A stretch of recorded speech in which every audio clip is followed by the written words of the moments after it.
So one of the common misperceptions in movie business and movie finance is, how do you calculate the profits of a film? So as a rule of thumb, for every dollar you spend on production, you should calculate anywhere between $3 and $5 at the box office to be able to recoup that $1. So when you're doing a studio film and you're co-financing a film with a studio, and you are pari passu with the studio, then you should be calculating about $3 at the box office to achieve $1 of production. When you're independent financing a film, you should calculate at about $5 at the box office to achieve $1 net to production. So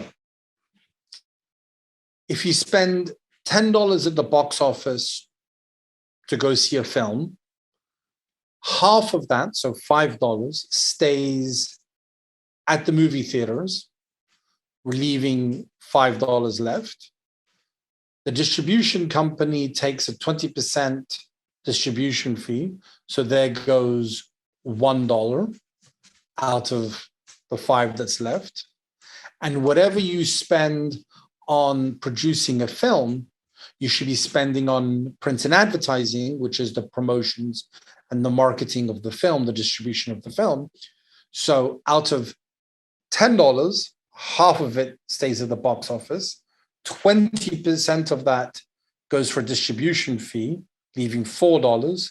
Half of that goes to pay for print and advertising, so leaving only $2 net to production. That is why on $10 net to production, $10 at the box office, net to production receives $2. So when you're thinking about financing a film, you need to think about, if this is a $100 million film, and at that price, you're generally sort of in the studios, a $100 million film needs to achieve about $300 million at the box office to be able to recoup a $100 million production. Whereas if you have a $10 million independent production, it has to achieve about $50 million at the box office to recoup $10 million at production. That's a general rule of thumb, with a variance and a dispersion that's rather wide. So movies like La La Land, which are mini major films, they're sort of studio independents, a lot of money was put into marketing, into print and advertising of that film, whereas a Blumhouse film, a sort of scary movie, not a lot of money is spent on horror films, because horror fans are very cliquey and they talk to one another.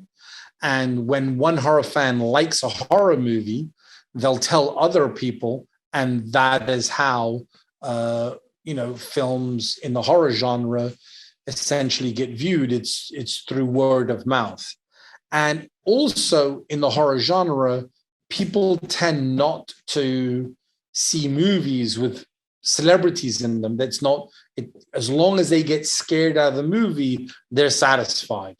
They don't need to see a celebrity. Celebrities don't drive the viewer's FOMO to go see the film, whereas an action film, generally speaking, requires either incredible action footage, consider The First Transporter with Jason Statham, or it needs a celebrity, kind of like Tom Cruise, to get viewers to go see that film and overcome their skepticism that the film is not going to be entertaining enough. So it's a lot like commercial real estate. If you have a laundromat, a sort of coin-operated laundromat in a strip mall, the rent of that strip mall is considered a net lease. Whereas if you have a strip mall and a 7-Eleven is in the strip mall, then maybe not so much as 7-Eleven, but if you have a strip mall and you have a Chick-fil-A in it, the owner of the land owns just the land, and Chick-fil-A builds the building and maintains somewhat the property on the outside. That's called a double net lease. And if the tenant is McDonald's, that's considered a triple net lease. So in the movies, it's the same thing. You'll have gross, net, double net, and triple net. And if you don't know what you're doing and you're not well advised, it is very difficult to understand the difference between a net, a double net, and a triple net lease. So that would be, gross would be how much money a movie made at the box office. Net would be how much money was returned back to the distribution company. Double net would be how much money was returned back to the distribution company minus the distribution fees and the print and advertising. So that would be what would be known as net to production. So very often independent financiers don't understand that there's a space between gross and net. So net to production is well after the box office, the prints and advertising, the distribution fees. And in many cases, the production company, if it's a mini major, so let's say Fox Searchlight, not necessarily them, many mini majors use the parent studio company's distribution company.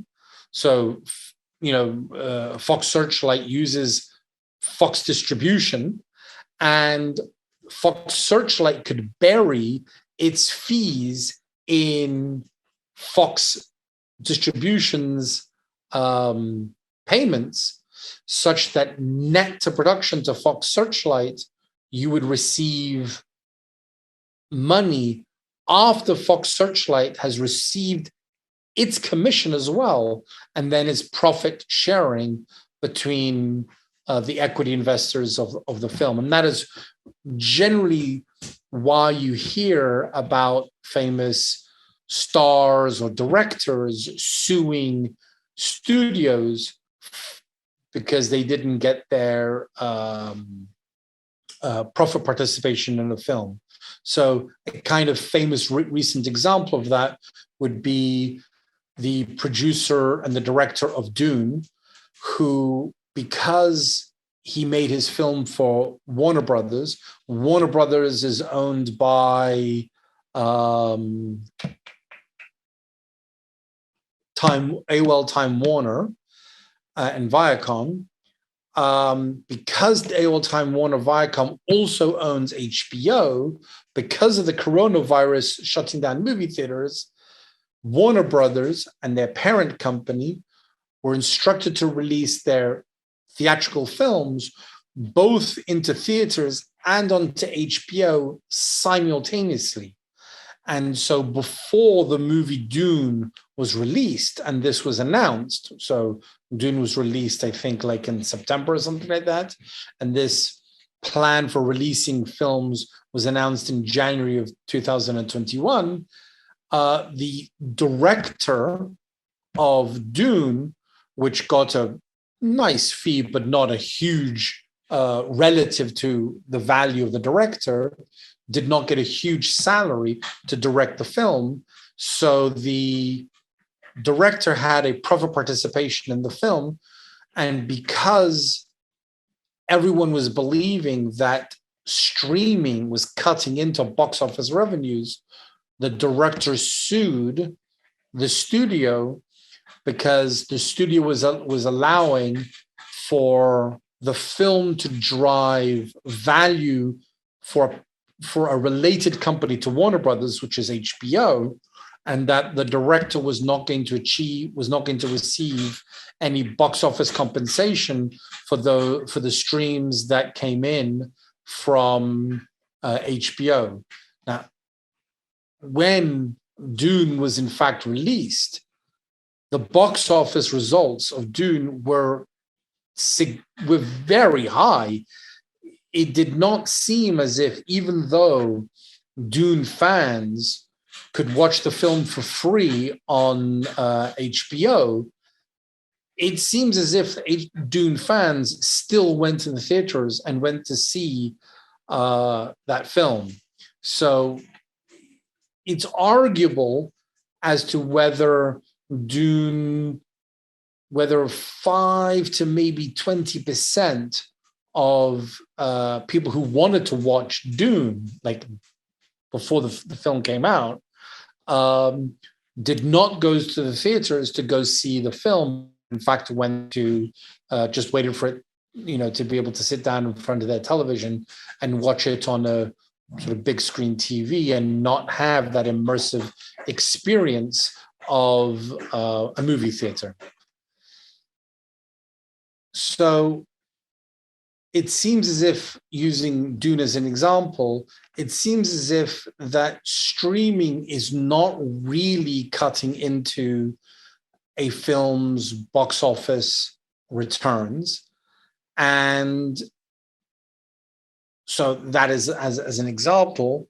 So within film financing, you can both be an equity investor of a film rather low on the waterfall, or you can be a sort of debt converted to equity investor, pari passu with the studios, and then you are tied to the studios, and there are ways for you, not as an individual investor, but as an institution, to constrain how the studios assign the revenues and the expenses of the film.